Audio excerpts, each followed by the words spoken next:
Hello everyone, welcome back to my channel. వీడియోని చూసే ముందు లైక్ చేయండి, షేర్ చేయండి, సబ్స్క్రైబ్ చేయండి, ఛానల్కి సపోర్ట్ చేయండి. అయితే ఈరోజు సండే కదా, పిల్లలు చక్కగా ఆడుకుంటారని పార్కు తీసుకొచ్చానండి. హ్యాపీగా ఆడుకుంటూ ఉన్నారు. మా వారు చక్కగా రిలాక్స్ అవుతున్నారు.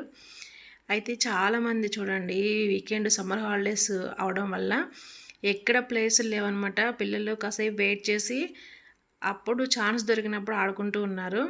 చాలా బాగా ఎంజాయ్ చేశారు. మా బాబు అయితే జారుడు బండి మీద జారుతూ ఉన్నాడు.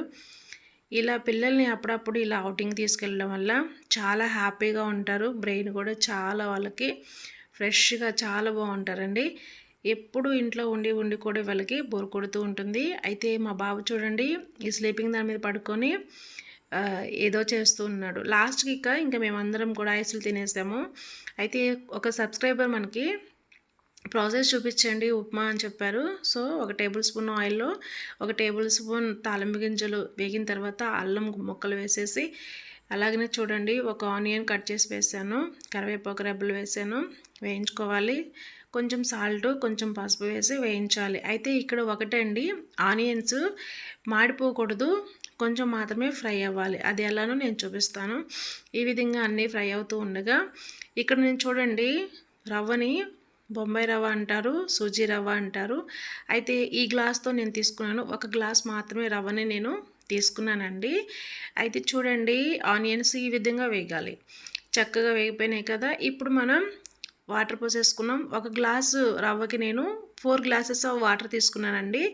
చక్కగా ఈ రకంగా మూత పెట్టేసి ఒక 15 మినిట్స్లో వాటర్ అంతా బాయిల్ అవ్వాలి. అయితే మధ్యలో నేను పచ్చిశనగపప్పు నానబెట్టాను కదా, ఇవి వేసేసుకున్నాను. ఇవి కూడా ఉడకాలి. అయితే తర్వాత చూడండి, పక్కన నేను రైస్ కూడా ఉడికిపోయింది, బాగా పొడి పొడిగా వచ్చేసింది మధ్యాహ్నానికండి. అది చక్కగా ఇంకా పచ్చిశనగపప్పు ఉడికినా లేదా అని ఒక్కడ పట్టుకొని ఇలా తిన్నాను. మనం పంటి కింద వేసుకుంటే చక్కగా టేస్ట్గా ఉండాలి, నలగాలి, అప్పుడు మనకి ఉడికిపోయినాయి. ఇంక రవ్వని ఇలా ఉండలేకుండా కొంచెం కొంచెంగా వేసుకుంటూ గరిటెతో తిప్పుకుంటూ ఉండాలి. ఈ విధంగా రవ్వను పోసుకుంటూ ఉండాలండి. చక్కగా కలిసిపోతూ ఉంటుంది. ఇంక ఇదంతా మీడియం ఫ్లేమ్లో పెట్టుకొని చేసుకుంటూ ఉంటే చక్కగా రవ్వ అంతా దగ్గర పడి ఉడుకుతూ ఉంటుందన్నమాట. చూడండి చక్కగా ఎలా తయారైపోయిందో ఉప్మా. అయితే దీంట్లో మనం అల్లం వేసాం కాబట్టి ఫ్లేవర్ చాలా బాగుంటుంది, చాలా టేస్టీగా ఉంటుంది. ఒకసారి మీరు ట్రై చేయండి. పచ్చిశనగపప్పు కూడా వేసాం కదా, భలే ఉంటుందండి. అయితే మాత్రం నేనైతే పచ్చిశనగపప్పు వేయడం ఇది సెకండ్ టైం అనమాట. టేస్ట్ అయితే చాలా బాగుంది. మనకి నచ్చిన విధంగా వట్టిదైనా తినొచ్చు, పంచదారలైనా తినొచ్చు. మరి వీడియో నచ్చితే లైక్ చేయండి.